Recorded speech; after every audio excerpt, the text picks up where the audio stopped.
Mummy जी, मैं अब खुद का घर ही लूँगी। बहू, कितनी बार कहा है रसोई में खाना बनाने के बाद भी झाड़ू लगा दिया कर, गंदगी पसंद नहीं मुझे। रामा जी ने गुस्से से बोली।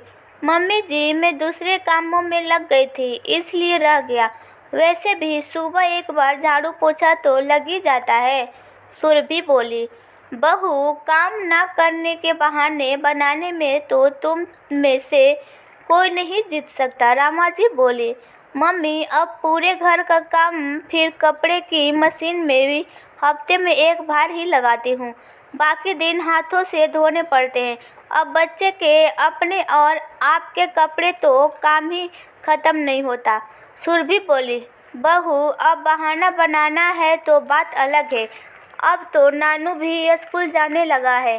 दिन भर हम दो तो प्राणी हैं, पहले हमारे समय तो सब शामिल रहते थे, पूरा दिन काम ही खत्म नहीं होता था, फिर भी रसोई में सफाई करते थे, रामा जी बोली। मम्मी जी, सब शामिल थे तो काम करने वाले भी ज़्यादा थे। यहाँ तो सुरभि बोलते बोलते चुप हो गई। बहू, पहले हर काम हाथ से करना पड़ता था, आज तो इतनी सुविधा है पर काम करना चाहता तो, रामा जी बोली। मम्मी जी, सुबह से लगी रहती हूँ, दोपहर हो जाती है, अब कभी कभी कुछ रह जाता है, सुरभि ने बात खत्म करने के हिसाब से कहा। बहू, मेरे घर में ये सब नहीं चलेगा, काम तो मेरे तरीके से ही करना पड़ेगा, रामा जी तेज आवाज में बोली। सुरभि ने कोई जवाब नहीं दिया और चुपचाप काम करने लग गई। रामा जी, उनका बेटा विवेक, बहू सुरभि और उनके दो बच्चे कृतिका और नैतिक साथ रहते थे। बेटी पूर्णिमा की शादी 1 साल पहले ही हुई थी। सुरभि कभी भी घर में कुछ नया करने की कोशिश करती, अपने हिसाब से घर में कुछ परिवर्तन करना चाहती तो हमेशा ही रामा जी मेरे घर है कहकर मना कर देती। हालांकि सुरभि ने घर के हिसाब से अपने आप को ढाल लिया था, लेकिन कभी भी वो कुछ अलग करना चाहती तो माँ जी हमेशा उसे घर का ताना देकर रोक देती। दोपहर को रामा जी अपने बहन से बात कर रही थी। आजकल बहुओं को काम करने में जोर आता है, अब ये क्या जाने घर ऐसे ही नहीं बनता, अब मेरा घर है, जैसे मैं चाहूँगी वैसे ही रहना पड़ेगा। मैं भी समझती हूँ अपना एक अधिकार जमाने के लिए मेरी बात काटती होती है। सही कर रही हो दीदी, सास को कुछ समझाती कहाँ, बहुओं सुषमा जी बोली। सही कहा, जब घर मेरा है तो यहाँ हुक्म भी मेरा चलेगा, रामा जी बोली। कमरे में चाय देने के लिए आते समय सुरभि के कानों में ये बात पड़ जाती है। अपने सास से बिना कुछ कहे वो अपने कमरे में आ जाती है। शाम को सुरभि अपने कमरे से बाहर नहीं निकलती। बहू, क्या शाम को खाना नहीं बनेगा? विवेक भी घर आने वाला है, रामा जी कमरे में आकर बोली। नहीं, अब मुझसे आपका घर का काम नहीं होगा, सुरभि बोली। क्या मतलब है तुम्हारा? रामा जी का स्वर बड़ा उच्च हो गया था। यही कि अब मैं काम अपने घर में ही करूँगी, सुरभि बोली। लगता है तुम्हारा दिमाग खराब हो गया है, विवेक को आने दो फिर बात करती हूँ, कहकर रामा जी बाहर आकर विवेक का इंतजार करने लगी। 8 बजे के आसपास विवेक घर आता है। बेटा देख, तेरी बहू क्या नई बातें कर रही है, रामा जी ने आते ही कहना शुरू कर दिया। क्या हुआ माँ? विवेक ने कहा। बहू कह रही है वो नए घर में जाएगी, यहाँ नहीं रहेगी, कह दे उसे ये फालतू की बातें अपने दिमाग से निकाल दे, रामा जी बोली। माँ, इसमें फालतू की बात क्या है? अगर उसे अपने लिए एक नया घर लेने की इच्छा है तो ये उसका अधिकार है। आपने भी तो अपने पुश्तैनी मकान की जगह ये घर खरीदा था, आज सुरभि भी यही चाहती है तो उसमें बुराई क्या है, विवेक बोला।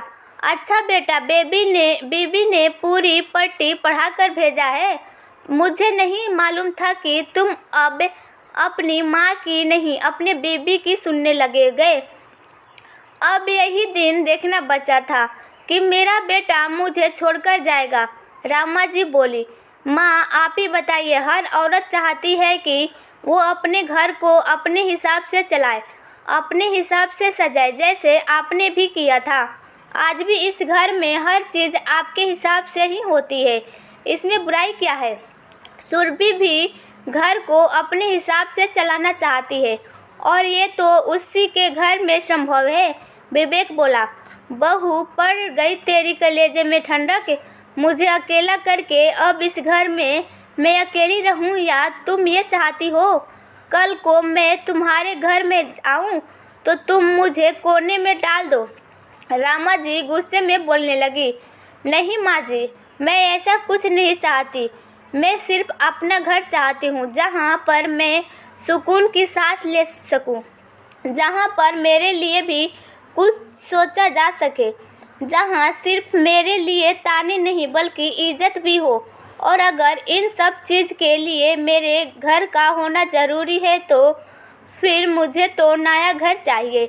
इस घर में मैं कितनी भी कुछ कर लूँ, लेकिन फिर भी ये मेरा घर नहीं है। सुरभि बोली, ठीक है सुरभि, मैंने एजेंट से बात कर ली है, कल तुम्हें घर दिखा देंगे। तुम जल्दी अपने पसंद के घर में होगी, वहाँ से बच्चों का स्कूल भी पास है और मेरा ऑफिस भी। विवेक बोला, अरे तुमने सब कुछ तय भी कर लिया बहू, तुमने तो पूरा कार्यक्रम ही बना लिया। मुझ बुढ़िया को छोड़ने का मैं कैसे इस घर में अकेली रह पाऊंगी? तुम्हारे और बच्चे के बिना मैंने और तुम्हारे पापा ने कितने मन से ये मकान बनवाया था, और आज तुम लोग बच्चों ये कहकर तुमसे है मैं अकेली क्या करूँगी? बहू, इतना बड़ा फैसला लेने की पहले तुम सोच लो, कहीं जल्दीबाजी में तुमसे कोई गलत निर्णय नहीं लिया जाए। रामा जी अपनी बहू की तरह देखती हुई बोली, माँ जी इसमें क्या गलत है? मैं समझ गई हूँ, औरत को अपने अस्तित्व के लिए अपने घर की ज़रूरत होती है। आप इस घर में मुझे बहू बनाकर लाए, लेकिन आज इस घर का हिस्सा नहीं, ये सिर्फ आपका है, और जो भी मैं मुझसे जुड़ा ही नहीं तो मैं उसमें अलग क्या होगी? सुरभि बोली, माँ सुरभि सिर्फ अपना अधिकार चाहती है, इसलिए मैं उसे घर दिला रहा हूँ। काश ये अधिकार इसे घर में मिल जाता। विवेक साथ छोड़ते हुए कहता है, बहू मैं समझ गई तू क्या चाहती है। मैं गलत थी, मैंने जब इस घर की सब जिम्मेवारियाँ तुम्हें दे दी, लेकिन घर तुम्हें सौंपना भूल गई। ये घर मेरा है, लेकिन आज इसकी सब जिम्मेवारी सिर्फ तुम्हारी है। मैं सिर्फ इस घर पर हक जताती रही, लेकिन इससे जुड़ी हर जिम्मेवारी से दूर हो गई। काश समय रहते मैं ये सब भी समझ जाती कि अब ये घर तुम्हारा है, क्योंकि तुम इस घर की हो। बहू अपना फैसला बदल दो, मुझे मेरी गलती समझ में आ गई है। ये घर मेरा नहीं, अब मैं तुम्हारा है, क्योंकि इस उम्र में मुझे घर से ज़्यादा तुम्हारी ज़रूरत है। रामा जी बोली, ये हुई न बात, मुझे पता था मेरी माँ हमसे बहुत प्यार करती है, इसलिए हंसते हुए कहा, मुझे ये सब नाटक करना पड़ा। विवेक, हाँ माँ जी, आज दोपहर में जब आप मौसी जी से बात कर रहे थे तो वह सब बातें मैंने सुनी और अपनी माँ से कही, तो उन्होंने नसीहत दी कि बेटा बड़े लोग थोड़े स्वभाव में जिद्दी होते हैं, लेकिन वो अपने बच्चों को बहुत प्यार करते हैं और उनके बिना रहना उनके लिए संभव नहीं है, इसलिए उन्हें समझाने की कोशिश करो, ना कि कोई गलत कदम उठाना। तब मैंने विवेक से बात की और हम दोनों ने मिलकर दूसरे घर लेने का प्लान बनाया ताकि आपको ये बात समझा सके। सुरभि बोली, मेरे बच्चे, तुमने मेरी आंखें खोल दी और बड़ी गलती करने से बचा लिया। ये घर